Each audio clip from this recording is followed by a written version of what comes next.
소개받은 심원식입니다. 반갑습니다. 아까 많이 있었는데 많이 가셨네요. 소수 정예만 남은 걸로 생각합니다.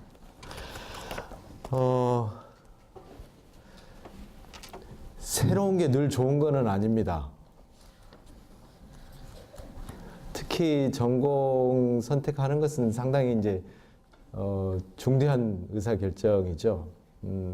그래서 기존에 있는 전공들은 선배들도 있고 교과가 어떻게 구성이 되어 있는지도 많이 알고 있고 졸업한 선배들도 있고 그래서 취직을 어떻게 하는지도 많이 알려져 있는데 새로운 전공은 이게 도대체 어떻게 됐는지 좀 불확실한 부분들이 많이 있습니다.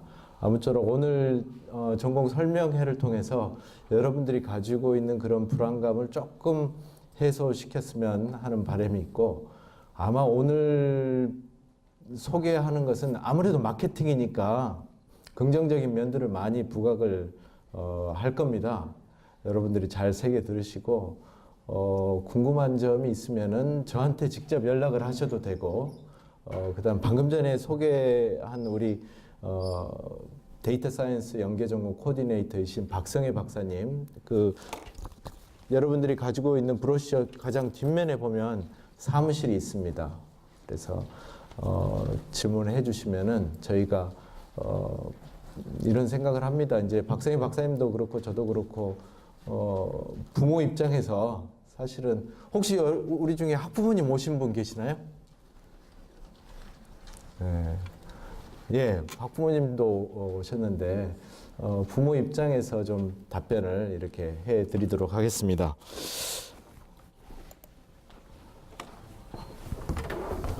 그걸요? 아래쪽으로 누르시면. 네.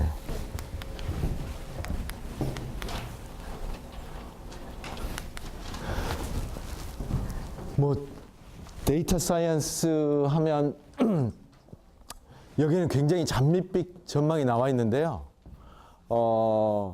한국에는 지금 데이터 사이언스 관련된 직업이 증가 추세에 있습니다. 저희가 이제 데이터 사이언스 연계 전공을 5년 동안 지금 운영을 하고 있기 때문에 이쪽에서 어떤 기업에서 어떤 정도의 사람을 뽑는지 대강 감을 가지고 있는데, 저희가 봤을 때는 앞으로 5년, 10년 내에 급속도로 이 분야에 구직, 사람을 찾는 그런 것들이 많이 있을 거라고 생각하고, 저희보다 약간 선행하고 있는 유럽이나 미국에 가보면 데이터 사이언티스트, 데이터 전문가 이런 쪽으로 굉장히 많은 인력들을 뽑고 있고 그런 것들을 교육하는 프로그램들이 많이 만들어졌습니다. 그래서 여기 보면 감히 저희가 뭐 세계 최고 수준의 데이터 전문가 양성 그랬는데요. 저희 학교 수준에서 지금 저희 경쟁대학인 다른 연고대, 그 다음에 서울대, 서강대 포함해서 데이터 사이언스 전공이 없습니다. 저희가 처음으로 합니다. 그런 면에서 이제 국내에서는 상당히 좋은 프로그램이 될 거라고 생각을 하고, 그 다음에 이제 저희 좀 이따 설명하겠지만 왜 우리가 세계 최고를 추구하는지 그런 것들도 말씀을 드리겠습니다. 그래서 저희는 약간 뭐 공학적인 부분도 분명히 있습니다. 하지만 좀 인문학적인 소양이나 가치관을 가진 사람을 좀 길러보고 싶다라는 게 저희의 목표고, 국제적 감각이 굉장히 필요합니다. 그래서 우리 뭐 적은 수입니다. 1년에 20명이면은 지금 우리 대학의 전공들을 생각하면 굉장히 적은 프로그램인데, 이 사람들이 앞으로 데이터 사이언티스트로 직업으로 나가든지 아니면 공부하는 쪽으로 나가든지 어쨌든 우리 프로그램을 나온 사람은 상당히 글로벌한 무대에서 일할 수 있게 우리가 최대한 서포트를 하겠다 이런 생각을 합니다. 저의 철학적인 기반은 이렇습니다. 많은 데이터 사이언스 프로그램을 기술적인 측면에서만 볼 수도 있습니다. 그쪽 공학적으로 할 수도 있겠죠.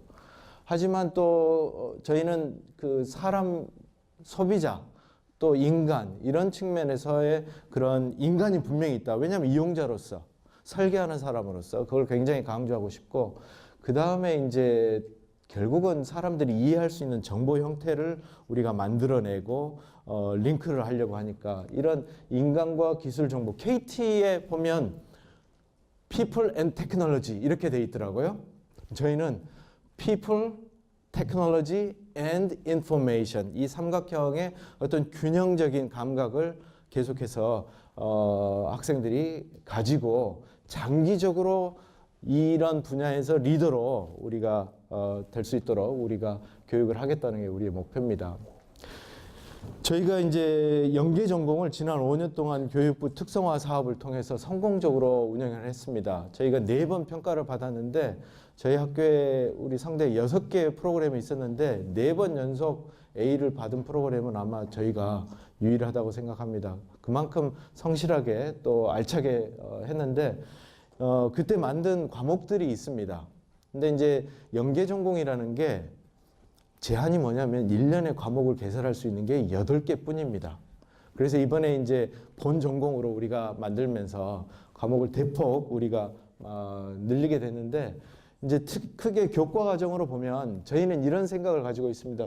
뭐 현란하게 색을 해놨는데 저희는 레인보우 모델이라고 합니다. 그래서 저희가 이제 매년 산업계에 계신 분들, 학계에 계신 분들을 모시고 산학 자문회의를 합니다.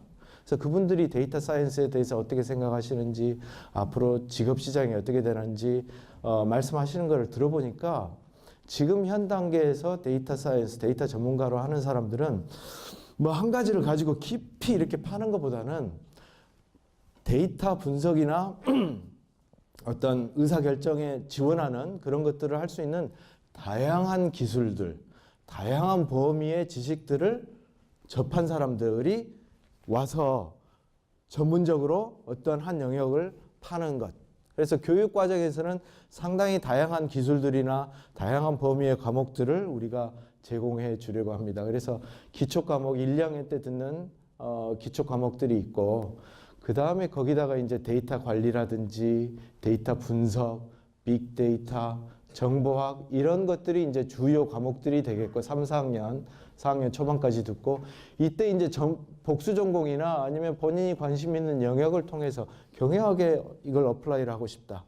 아니면 소비자 경제 이런 쪽에 적용하고 싶다. 아니면 뭐 어디 공학 쪽에 적용을 하고 싶다. 그런 도메인 지식 이런 것들을 한 다음에 마지막으로 캡스톤 과목을 통해서 이런 배운 것들을 다 적용하는 실무에 적용하는 그런 교육과 과정으로 지금 저희들이 계획을 하고 있고 좀 이따 구체적인 과목들을 말씀드리겠습니다. 저희가 이제 특성화 사업을 통해서 다양한 비교과 과정을 개발을 해서 운영을 해왔는데 학생들이 이것을 통해서 단순히 어떤 관련된 지식을 함양하는 것뿐만 아니라 다양한 다른 학생들하고 상호작용도 하고 또 국제적인 감각을 익히는 그런 것들이 있습니다. 그래서 저희 그 데이터 사이언스 융합 전공은 우리 성대 내에서는 가장 광범위한 교환학생 프로그램을 가지고 있습니다. 그게 저희가 아까 말씀드렸던 세계적인 수준, 또 국제적인 감각을 가진 그런 인재를 만들어내는 것과 연관이 있습니다.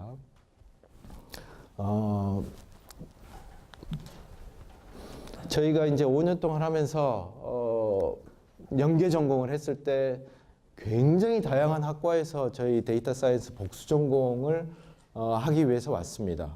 그래서 보시면 아시겠지만 이제 여기 문헌정보과가 높은 이유는 초기에 이제 문헌정보학과가 주축이 돼서 이런 것들을 했기 때문에 학생들한테 좀 많이 꼬셔가지고 데려온 부분이 있고 초기에만 그랬지 뒤에는 굉장히 다양한 학과에서 이렇게 왔습니다. 이건 아무래도 이제 경영학과나 통계학과, 컴퓨터 교육학과는 저희가 같이 그 협력학과였기 때문에 굉장히 많이 왔고 또 경영학과 이런 데는 학생 수가 많기 때문에 그래서 보시면 우리 학교에 있는 거의 모든 학과에서 저희에게 복수 전공을 하러 왔습니다. 그래서 저희가 데이터 사이언스를 새롭게 융합 전공을 새롭게 시작하지만 지난 5년간의 경험이 있었다. 그리고 굉장히 좋은 평가를 받았고 이것을 더욱더 확대해서 훨씬 더 소수 정예의 그런 인재를 양성하려는 방향으로 저희들이 나가고자 합니다. 또 한 가지 강조하고 싶은 것은 여러분들이 오늘 4개의 새로운 전공에 대해서 듣게 되는데 이제 저희는 아무래도 저희 전공을 부각을 시켜야 되니까 이런 것을 하면서 새롭게 교수를 뽑은 데가 있는지 한번 보는 것도 중요합니다. 저희는 이번 9월에 새로 데이터 사이언스 전공하신 교수님이 왔고 그 다음 내년 3월에도 영국의 컴퓨터 사이언스에서 탑 랭킹 넘버원인 에딘버러 대학에서 AI 전공을 하신 박사님이 내년에 전임 교원으로 저희 데이터 사이언스 융합 전공에 오십니다. 그래서 앞으로 이 두 분이 핵심 과목들을 많이 가르치겠지만 그래도 전임 교원이 그것만 전담하는 사람이 확실히 있다는 것은 학생들 관리나 또 과목의 어떤 안정성 측면에서 굉장히 중요한 부분이 아닌가 그런 차별적인 요소라고 생각해서 말씀을 드렸습니다. 이건 저희 마케팅이고요. 그 다음에 이제 저희 전공을 하고 취직한 학생들이 이제 간 직장들을 몇 개를 소개를 드렸습니다. 여기에 있는 모든 게 가서 곧장 데이터 전문가로 일하는 것들은 아닙니다. 물론 거기에는 데이터 분석, 뭐 현대자동차의 뭐 데이터 분석팀에 갔다든지 아니면 삼성카드의 데이터 뭐 이런 쪽으로 갔다든지 이런 것들도 있지만 다양한 영역의 어떤 데이터 사이언스 연계 전공을 통해서 얻은 상대적인 경쟁력을 가지고 취업하는 데 상당히 유리했다고 저희들이 판단을 하고 있습니다. 그래서 데이터 사이언스 졸업생 취업 분야는 뭐 이런 부분들이 있고요. 이게 저희가 지금 현재 가지고 있는 교과 과정 모듈입니다. 물론 이제 여기에 있는 과목명이나 이런 것들이 실제 과목명하고는 약간 차이는 있을 수 있지만 저희들이 이제 설계할 때 이런 것들을 염두에 뒀습니다. 그러면 저희가 레인보우 모델, 그래서 학부기는 하지만 상당히 다양한 것들을 접하고 나가서 사실 그렇습니다. 여러분들이 어떤 취직할 때 보면 당신 이거 할 줄 알아? 그러면 할 줄 안다고 하면 됩니다. 들었으니까 수업을. 실제로 그것을 적용하는 것은 현장에 가서 더 많이 접하게 됩니다. 그러니까 저희 입장에서는 가급적 다양한 것들을 경험할 수 있도록 하자. 그래서 저희들이 어떻게 구성이 되어 있냐면은 2학년에는 주로 기초가 되는 과목들. 그래서 데이터 사이언스 개론이 있고 특히 이제 저희들이 생각하는 것은 지금 세상은 구체제에서 또 새로운 체제로 변하고 있지 않습니까? 예전엔 이익 추구가 완전히 어떤 세상을 움직이는 축이었다면 지금은 어떤 선한 것을 만들어내고 공공의 이익을 만들어내는 것도 굉장히 중요한 축입니다. 데이터 사이언스도 그런 측면에서 우리가 바라볼 필요가 있거든요. 그래서 그런 데이터 윤리나 사회적 영향에 대해서 한번 생각해 보는 그런 것들도 가지고 그 다음에 데이터 사이언스 현재 가장 많이 쓰이는 도구들, 컴퓨팅 도구에 대해서 배우고 수학적인 배경, 그 다음에 통계적인 배경, 그 다음에 컴퓨팅 배경 이렇게 구분을 할 수 있습니다. 여기 있는 것을 모두 다 들어야 되는 건 아니지만 저희가 봤을 때는 데이터 사이언스 융합 전공을 했다고 했을 때 다른 사람들이 저희들의 교과 과목을 봤을 때 그래도 어느 정도 컴퓨팅 부분이 있구나. 어느 정도 통계적인 기초가 있구나. 수학적인 기반이 있구나. 이런 것들을 말할 수 있어야 되기 때문에 그런 것들을 했고 그 다음에 이제 이게 출액은 아닙니다. 여러분들이 선택을 할 수 있습니다. 하지만 이제 저희들이 모듈을 구분을 해 놓자면은 데이터 관리 측면에서의 모듈, 데이터 분석하는 툴로서의 모듈, 또 빅데이터를 처리하고 활용하는 쪽의 모듈, 그 다음에 정보학적인 모듈, 그 다음에 이제 이거는 과목은 아닙니다. 인문학 분야에서 자기가 어떤 문학 콘텐츠를 한다든지 아니면 경제학 분야를 한다든지 경영학, 뭐 여기에 소비자 과학도 있고 뭐 언어학도 있고 다른 여러 가지 전공들이나 학문 영역들이 있습니다.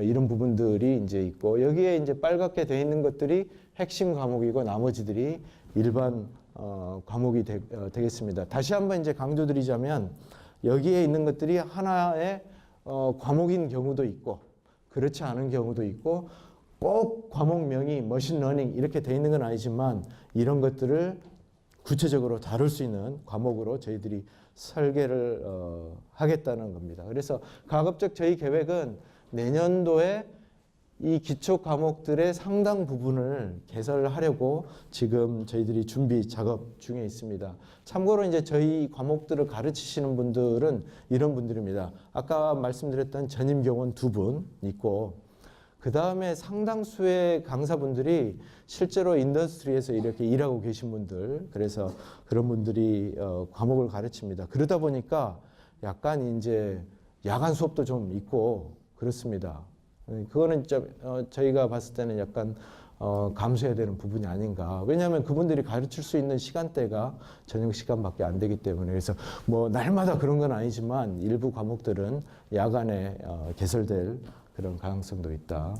그 다음에 이제 지금은 저희가 크게 걱정은 안 하지만, 왜냐하면 좀 뒤의 일이잖아요. 네. 근데 캡스톤 과목을 가급적 지금부터 이제 논의를 하고 있습니다. 오늘 또 이제 실제로 어떤 기업에 계신 분들과 실제로 현장의 어떤 현실 문제를 가지고 어떻게 캡스톤을 할 수 있을지 이렇게 논의를 하고 있는데, 이거는 뭐 3학점이라기보다는 조금 더 큰 과목으로 저희들이 운영을 할 계획입니다.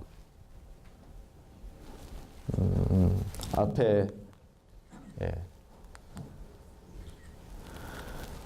그렇게 돼 있고, 지금 여기에 있는 과목이 개설 과목이라고 돼 있지만 이것보다는 훨씬 더 많은 과목이 될 겁니다. 왜냐하면 저희들이 학교에 신청했을 때는 아까 말씀드렸던 연계 전공이라는 제한 때문에 8과목 체제 안에서 저희들이 했는데, 이제는 내년부터는 실제로 본 전공을 선택하는 학생들이 있으니까 훨씬 더 많은 과목들, 뭐 이 부분들이 거의 대부분 개설이 될 거고, 여기에 있는 과목들 중에서도 상당히 더 많은 과목들이 개설이 될 거다. 꼭 지금 이렇게 녹색으로 표시된 과목들만 개설되는 건 아니다. 물론 여러분들 입장에서 보면 2학년 때 최대 뭐 글쎄요, 전공 과목을 뭐 한 7, 8개 정도 들을 수 있으니까 이 정도만 해도 충분하다고 하지만, 가급적 이제 저희는 이쪽의 기초 과목을 상당히 더 많이 개설을 할 예정이다. 또 그런 것들을 할 수 있는 전문적인 교수님들, 강사님들을 확보를 하도록 하겠습니다.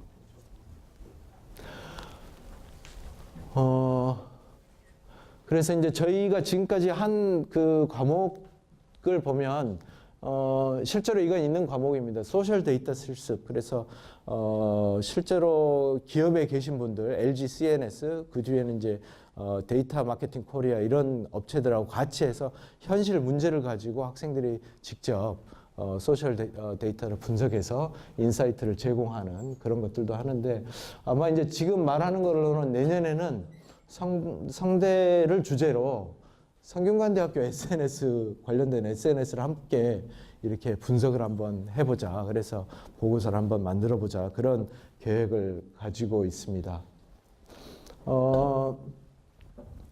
또 이제 저희가 지난 5년 동안 산학 자문위원을 저희들이 이제 모시고 계속 이야기를 들었는데, 저희가 1년에 한 번씩 아이스쿨 오프닝 데이를 해서 사실은 2주 전에 이 행사를 했습니다. 그래서 1년에 한 번 하는데, 그때 이제 이런 분들도 오셔가지고 실제로 학생들에게 취업, 창업에 대해서 자문도 하고, 또 교수들하고 따로 만나가지고 데이터 사이언스 교육 과정을 어떻게 할 것인지, 학생들에게 어떤 취업 기회를 줄 것인지 이런 것들을 같이 논의하고 있습니다. 그래서 여기 보면은 뭐 김하수라는 분은 잡코리아를 창업하신 분이고, 또 이쪽에 보면은 빅데이터나 데이터 분석 소프트웨어 그 애플리케이션 그쪽에 계신 분들도 있고, 이런 분들이 가끔 이제 오셔서 뭐 특강도 하시고 아니면 학생들 자문도 이렇게 해주는 분이 계십니다.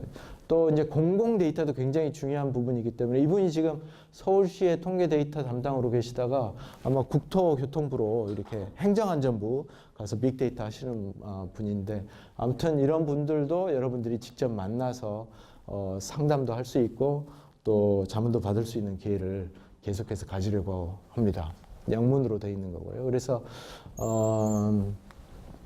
이제 어떤 과목을 들었을 때 어떤 걸로 갈 수 있다라는 것을 이제 저희들이 화살표를 해놨고, 아무튼 이것들은 저희들이 이제 공식적으로 될 때마다 업데이트를 계속 하도록 하겠습니다. 예를 들어서 오늘만 해도 이게 저희가 이제 10월 말 11월 중순에 이제 이게 결정이 났기 때문에 저희가 이제 이걸 하는 것도 그렇게 많은 시간이 없었는데, 당장 저도 이걸 다시 검토를 해보니까 하나가 빠져 있더라고요.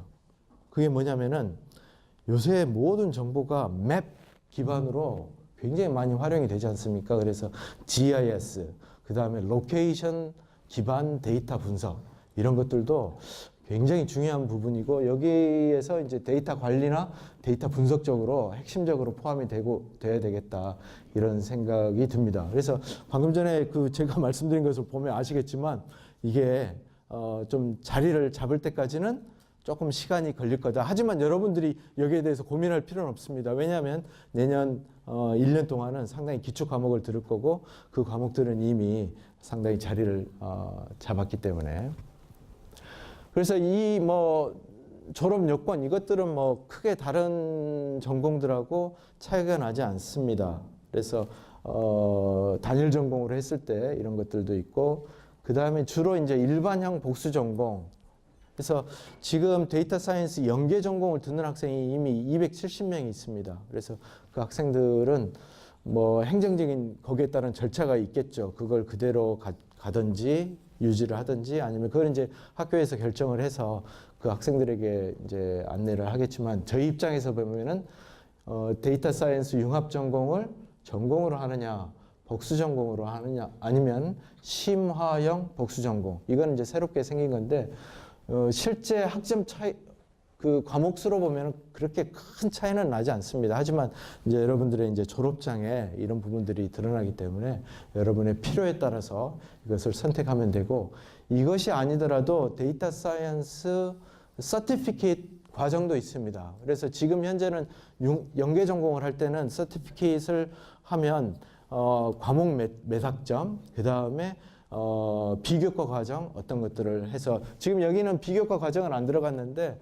비교과 과정도 가급적 포함해서 졸업 요건을 만들려고 합니다. 이게 무슨 여러분들에게 어떤 새로운 짐을 주려는 게 아니고, 훨씬 더 여러분들이 다양한 또 폭넓은 교육 경험을 하게 하기 위해서 그런 것들을 하고 계획을 하고 있습니다. 그래서 서티피케이트 과정도 있는데, 이걸 하지 않더라도 일정 학점을 들으면 그게 이제 학위는 아니기 때문에 총장님 명의, 성균관대학교 총장 이렇게는 나가지는 않겠지만, 지금 현재로는 교육혁신센터인가요? 거기 센터장님 명의, 그 다음에 학과장님 명의로 나가는데, 그거는 이제 융합전공에서는 아마 그것을 주는 주체가 새롭게 생길 거라고 생각합니다. 서티피케이트 과정도 있다는 걸 알아주시면 좋겠습니다. 지금 현재 이제 우리 학교에 교환 협정이 맺은 학교는 이미 학교 홈페이지에 가보면 나와 있습니다. 여기에 있는 교환 협정을 맺은 학교는 성균관대학교 데이터 사이언스와 해외에 있는 학과와 학과대 학과의 교환 협정입니다. 여기서 잠깐 이제 설명드릴 게 있는데, 우리 성균관대의 공식적인 조직은 아니지만 성균관대에 아이스쿨이라고 있습니다. 아이스쿨은 뭐냐면은 성균관대학교의 문헌정보학과 플러스 데이터 사이언스 융합 전공, 연계 전공이 아이스쿨입니다. 왜 이 아이스쿨이 중요하냐? 전 세계에 아이스쿨 컨소시엄이라는 게 있습니다. 그래서 약 80여 개 이상 대학의 학과 아니면 단과대들이 거기에 포함되어 있는데요. 거기에 보면 미국의 주요 대학은 당연히고, 유럽의 굉장히 좋은 학교들이 포함이 되어 있습니다. 왜냐하면 이 부분이 새로 만들어지기 때문에. 그리고 이 아이스쿨들이 어떤 것들을 또 많이 하냐면은 데이터 사이언스 프로그램을 운영하는 학교들이 굉장히 많은 아이스쿨에서 이루어지고 있습니다. 그래서 우리 성대 아이스쿨이 협정을 맺은 학교가 이곳들입니다. 그래서 이게 왜 중요하냐면은, 이 스쿨들은 지금 아이스쿨 컨소시엄에 들어가 있는 학교들입니다. 그러니까 여기에 여러분들이 교환학생으로 가든지 향후 유학을 가든지, 그냥 일반적으로 우리가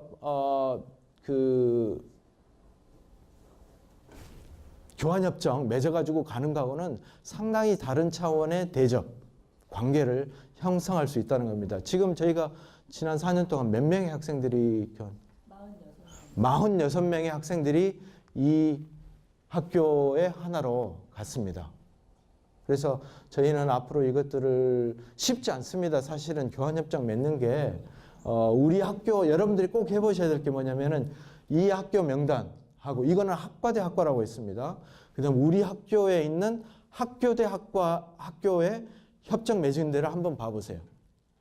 그래서 그 학교들의 수준하고 여기에 있는 학교하고 수준을 한번 보면 확실히 우리 쪽이 차별화가 돼 있다라는 것을 분명히 느끼실 수 있을 겁니다. 이 학교들은 저희들이 이제 더 확대를 할 계획입니다. 그래서 저희들이 보내면 당연히 그쪽에서도 오고요. 그 다음에 이제 내년 1월에 학생들을 한 12명 데리고 또 가야 되는데 1년에 한 번씩 저희들이 유니버시티 오브 워싱턴, 시애틀에 있는 워싱턴 대학하고 우리가 1년에 한 번씩 여름에는 그쪽에 학생들이 오고 겨울에는 저희들이 갑니다. 그래서 그 학교에서 데이터 사이언스 관련된 과목도 듣고 약 한 2주 정도 그 다음에 그 주변에 있는 기업들을 실제로 방문을 합니다. 그래서 뭐 이번에도 스타벅스라든지 마이크로소프트라든지 여러 가지 왜냐하면 거기에 근데 저희들이 아마존도 가보려고 그렇게 하는데 아마존은 굉장히 뚫기가 어렵더라고요. 어쨌든 워싱턴 대학의 아이스쿨의 협조를 받아서 저희들이 그 주변에 있는 시애틀 주변에 있는 기업들 이런 것들도 같이 방문하고 그래서 그런 기회도 있다는 것. 일명 저희는 글로벌 먹방이라고 하는데 굉장히 학생들이 좋아하는 또 계속해서 저희들이 하는 게 방학 때 여러분들이 뭐 1학년 때 컴퓨팅 사고도 듣고 뭐 이렇게 했지만 또다시 한번 이런 거를 리마인드하고 또 깊이를 더할 수 있는 부트캠프 2주 동안에 걸쳐서 지금까지 뭐 한 거는 뭐 통계 패키지라든지 뭐 파이썬, R 이런 것도 있지만 앞으로 이제 저희들이 융합 전공을 하게 되면서 이런 것들도 좀 더 다변화해야 되지 않을까 그런 생각을 합니다. 그래서 2주 동안 실무 위주의 우리들이 교육을 진행을 하고 있고 이건 비교과 과정입니다. 학점은 없지만 아마도 이것들 중에 일부를 해야 이제 전공 인정을 받게 하는 그런 것들도 생각을 하고 있습니다. 그래서 이제 그쪽에서 한 프로젝트들을 잠깐 소개를 하고 있습니다. 그래서 이런 것들은 지금 사실 특성화가 끝났지만 내년 2월이면 끝나지만 이런 비교과 프로그램들은 융합 전공에서도 계속해서 발전시키고 또 연계시키는 그런 것들을 저희들이 하고 있으니까 계속된다 이렇게 생각을 하시면 되겠습니다. 그래서 비전 캠프를 통해서 전공 학생 설명도 하고 교수들과 학생들과의 상호작용도 하는 그런 것들이고 내년 2월 저희들이 이제 전공을 1월 중순에 이제 결정이 나니까 2월 아마 구정 끝나자마자 1박 2일 저희들이 비전 캠프를 통해서 교수님들도 만나고 학생들끼리 만나는 그런 것들을 하도록 하겠습니다. 그래서 뭐 이런 학생들이 뭐 경진대에 나가서 상도 받아온 것들이 있는데 예, 이 정도로 저희는 이제 설명을 마치고 중요한 건 이제 여러분들이 정말 궁금한 거 이런 것들을 한번 질문을 받고 답변을 드리려고 하는데 자유롭게 질문해 주시기 바랍니다. 네, 우리 학생. 인포메틱스랑 교과 과정에서 차이점이 제가 인포메틱스 교과 과정은 보지는 않았고요. 예. 근데 이제 아마 학생들 입장에서 보면 이게 이제 특성화에서도 인포메틱스는 크리에이티브 인포메틱스 이렇게 됐었고 그 다음에 이제 저희는 아이스쿨 해서 데이터 사이언스 이렇게 갔는데 아마도 교과 과정에서 이제 인포메틱스의 기본은 이런 것 같아요. 도메인 널리지하고 컴퓨팅 널리지 이런 것들을 합해서 정말로 차세대 이런 미래를 지도자를 만들어 보자는 거고 저희는 조금 더 데이터라는 앵커 구심점을 가지고 이것들을 바라보자는 그래서 아마 일정 부분은 겹친다고 생각을 합니다. 그래서 그거는 과목에서도 겹치는 부분도 있을 거고 그 다음에 그 전공하고 이쪽 전공하고 약간 문화적으로도 약간 차이도 있을 거예요. 문화적으로. 그래서 저희가 이제 제가 이 융합 전공을 담당하고 있는 교수 입장에서 말을 하자면 우리는 학생들이 구체적으로 나가서 놀 수 있는 장이 있다. 아까 아이스쿨 컨소시엄이라는. 그래서 앞으로 학생들이 저도 이제 매년 거기 아이 컨퍼런스라고 매년 하는데 거기 가서 보니까 외국 대학들, 중국 대학 이런 데는 학부 학생들이 와서 포스터도 하고 그런 것들을 하더라고요. 그래서 앞으로 우리도 학부 학생들이 이제 실제 이제 본전공을 하는 학생들이 있으니까 이 학생들을 지원을 해줘가지고 그런 데 보내면 좋겠다. 그래서 약간 우리는 조금 더 문화적으로 봤을 때 구체적인 학생들이 활동할 수 있는 그런 장들이 있다. 국내에서도 아이스쿨이라는 그런 그 학교 안에 그런 울타리가 있고 해외에서도 아이스쿨 컨소시엄이라는 게 있으니까 그런 부분을 좀 보면 좋지 않을까. 그래서 어떤 면에서는 선의의 경쟁을 저희들이 앞으로 좀 해야 되지 않을까. 그게 학생들 입장에서는 결코 나쁘지 않은 것 같아요. 예. 그리고 또 뭐 데이터 사이언스 융합 전공을 해도 인포메틱스에 우리가 개설하지 못하는 인포메틱스 과목이 있으면 들을 수도 있고 인포메틱스 전공을 하더라도 거기에 없는 과목을 이쪽에서 들을 수 있기 때문에 지금은 약간 두 개가 어느 정도 철학적으로 또 실무적으로 약간 차이점을 가지고 출발을 하지만 앞으로 두 개가 경쟁하면서 학생들한테는 오히려 더 좋은 그런 기회가 생기는 것이 아닌가. 왜냐하면 이 분야가 워낙 넓기 때문에 그런 거예요. 이 분야가. 그래서 앞으로 이런 분야가 데이터 사이언스만 한다고 우리가 다 채울 수 있는 것도 아니고 인포메틱스를 한다고 해서 그걸로 다 채울 수 있는 것도 아니고 하지만 각각의 특징이 있기 때문에 거기에서 학생들이 경쟁력을 가진다면 뒤에는 당연히 만날 거라고 저는 생각을 합니다. 그래서 우리가 데이터 사이언스가 어떤 특징을 가지고 있느냐에 대해서는 제가 충분히 설명할 수 있지만 이제 인포메틱스가 어떻게 하느냐 그건 학생들이 좀 판단을 해야 되지 않을까. 왜냐하면 제가 데이터 사이언스는 이런데 인포메틱스는 이렇다 이렇게 하기는 좀 학생이 좀 듣고 판단해야 되는 문제가 아닌가. 그래서 교과 과정 면에서의 한번 근거도 한번 들어보고 교과 과정 이외의 것들 교수진이라든지 또 그 전공이 추구하는 그런 것들도 한번 들어보고 판단을 했으면 좋겠다. 뭐 아니면 도다 이런 상황은 절대 아니라는 걸 여러분들이 이해를 해줬으면 좋겠습니다. 혹시 답변이 됐을까요?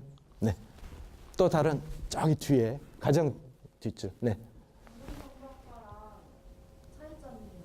문헌정보학과와 차이점은 별로 없습니다. 왜냐하면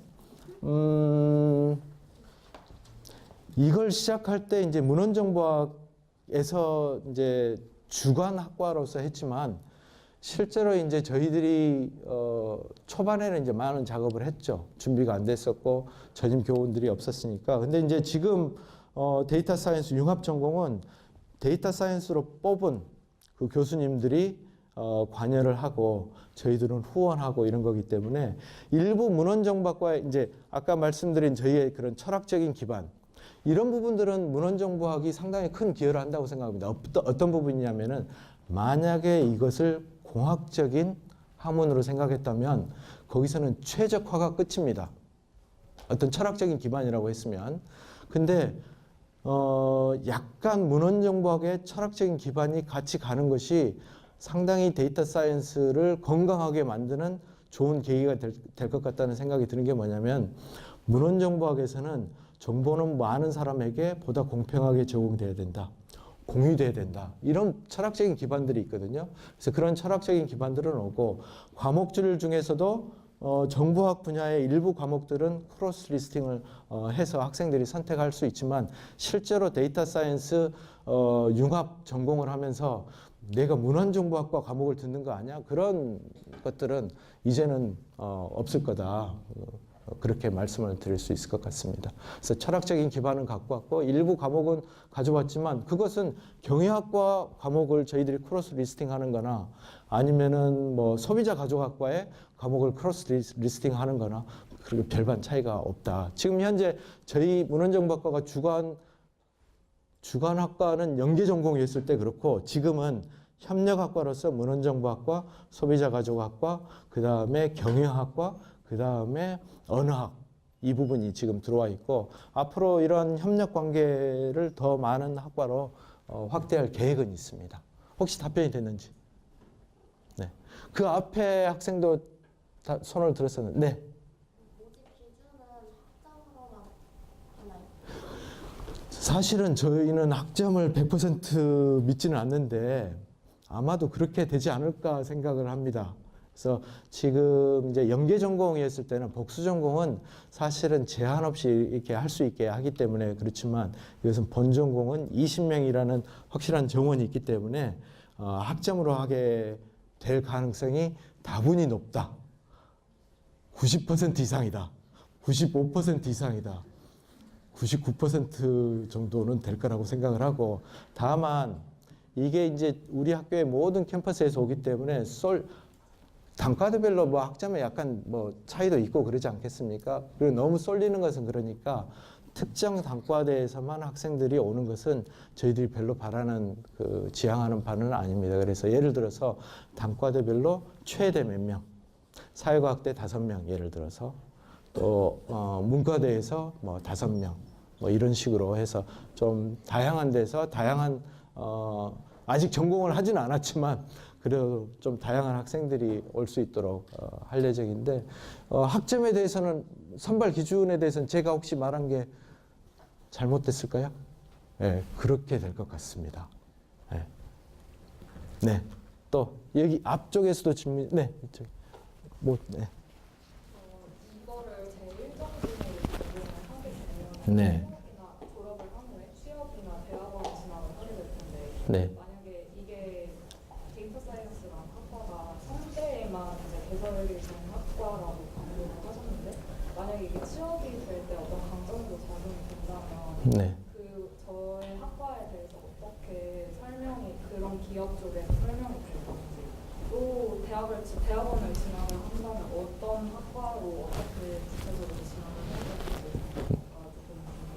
될지 네, 아주 좋은 질문입니다. 첫 번째 질문은 뭐냐면 우리 경쟁 대학에서 우리밖에 없다고 하는데 취업을 할 때 그럼 내가 사람들이 생소하니까 그러지 않을 건가 그런 질문인데 학부 과정에서 저희만 있는 건 아니고요. 몇몇 학교들이 있습니다. 근데 이제 주로 서울 지역에 있는 학과들을 보면 학부가 아닌 대학원 과정에 있습니다.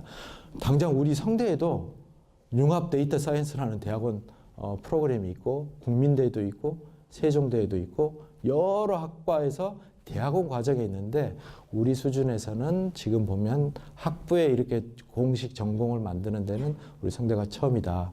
근데 이제 이런 생각을 합니다. 데이터 사이언스에 대해서는 이미 그 취업 담당자들은 다 알고 있습니다.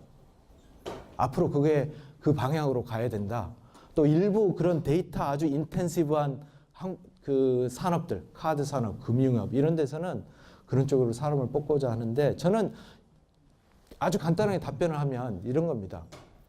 신생학과인데 내가 설명해야 되는 사람들이 학과에 대해서 가지는 선입견들이 있습니다. 아무리 취업 담당자들도 데이터 사이언스는 별로 뽑아보질 않았어요. 설명하는 것은 여러분 주도적으로 하게 됩니다. 여러분들이 설명하는 게 데이터 사이언스를 설명하는 겁니다. 그 사람들은 선입견이 별로 없어요. 아, 새로운 거다? 유명하다? 이런 것뿐만. 그러니까 여러분들이 주도를 하고 내가 배운 게 이런 겁니다. 내가 가진 경험이 이런 겁니다. 그래서 오히려 굉장히 더 방어적으로 하는 것보다는 여러분들이 공격적으로 여러분 자신을 PR할 수 있는 그런 상황이 되지 않을까 이런 생각이 들고 두 번째 이제 유학 가거나 대학원 진학을 할 때 지금 데이터 사이언스 프로그램은 전 세계적으로 엄청나게 붐입니다. 만약 여러분들이 데이터 사이언스 학부에서 하고 해외에 있는 데이터 사이언스 대학원으로 가게 되면 엄청나게 좋은 기회가 될 거라고 생각을 합니다. 왜냐하면 다른 사람들보다 훨씬 더 한 단계 더 앞선 데서 하기 때문에 실제로 유럽의 이제 워싱턴 대학에 저희가 계속 교류를 하고 교수들이 왔다 갔다 하기 때문에 거기 교수들 초봉이 예를 들어서 약 8, 9만 불 아니면 10만 불 된다고 하면 데이터 사이언스 전공을 한 석사 졸업생들은 스타팅 셀러리가 약 14만 불 정도 됩니다. 교수보다 더 많이 받습니다. 근데 물론 그거는 미국 사정입니다. 한국에 오면 호봉제 뭐 이런 걸로 해서 이렇게 되는데 어쨌든 제가 봤을 때는 유학을 고려를 하고 있을 때도 이쪽이 굉장히 매력적인 미국의 또 유럽의 탑 학교들에 갈 수 있는 굉장히 좋은 기회가 되지 않을까. 그리고 성대 아이스쿨에서 했다고 하면 이미 저희 자매 학교 유덥에도 있고요, 시라큐스에도 있고 뭐 카네기 멜론도 저희 아이스쿨 자매 학교입니다. 이런 쪽에 저희들이 같은 아이스쿨에서 이건 이동하는 거기 때문에 굉장히 큰 장점이 있지 않을까 그런 생각이 듭니다. 네, 그 앞에도 혹시 질문 있었나요? 네. 통계학과랑 다른 차이점이 뭔가요? 통계학과 요새 굉장히 핫하죠. 네, 핫합니다. 그래서 이렇게 생각하시면 될 것 같아요. 응용 통계학의 일부분이 데이터 사이언스라고 생각합니다. 어떤 사람들은. 하지만 데이터 사이언스라는 게 단순히 통계를 많이 알면 데이터 사이언스를 한다. 그건 아니죠. 저희가 계속해서 이제 외부의 데이터 전문가들을 모시고 강연을 하는데 그 중에 한 분이 UN에서 데이터 사이언티스트 하시는 분이 와서 이야기를 했어요. 본인은 컴퓨터 사이언스 했어요. 하지만 그분이 하는 게 뭐냐면은 자기는 프로젝트 리더로서 자기 커뮤니티하고 그 데이터를 주는 커뮤니티, 그 다음에 데이터가 적용돼야 되는 커뮤니티하고 의사소통하는 것, 프로젝트 매니지먼트를 한다든지, 그 다음에 통계학은 예를 들어서 저희 데이터 사이언스에서 하는 것 중에 하나가 뭐냐면 도대체 데이터가 어디 있느냐 이런 거거든요.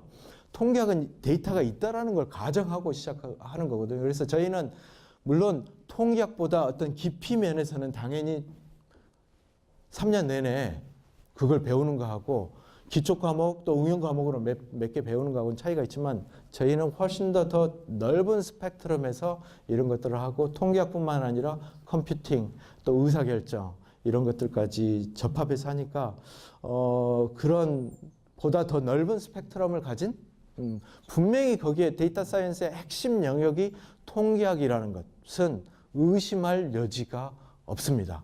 또 어떤 면에서는 어떤 산업에서 예를 들어서 카드 산업에서 일하는데 통계학적인 아주 깊은 통찰력을 가진 사람이 분명히 필요하다는 것도 맞는 말입니다. 하지만 저희가 이제 지향하는 사람들은 특히 학부 과정에서는 조금 더 넓은 그런 지식, 넓은 툴, 도구들에 노출된 사람, 그런 사람들을 만들어내는 게 저희의 이제 지금 현재로서 목표입니다.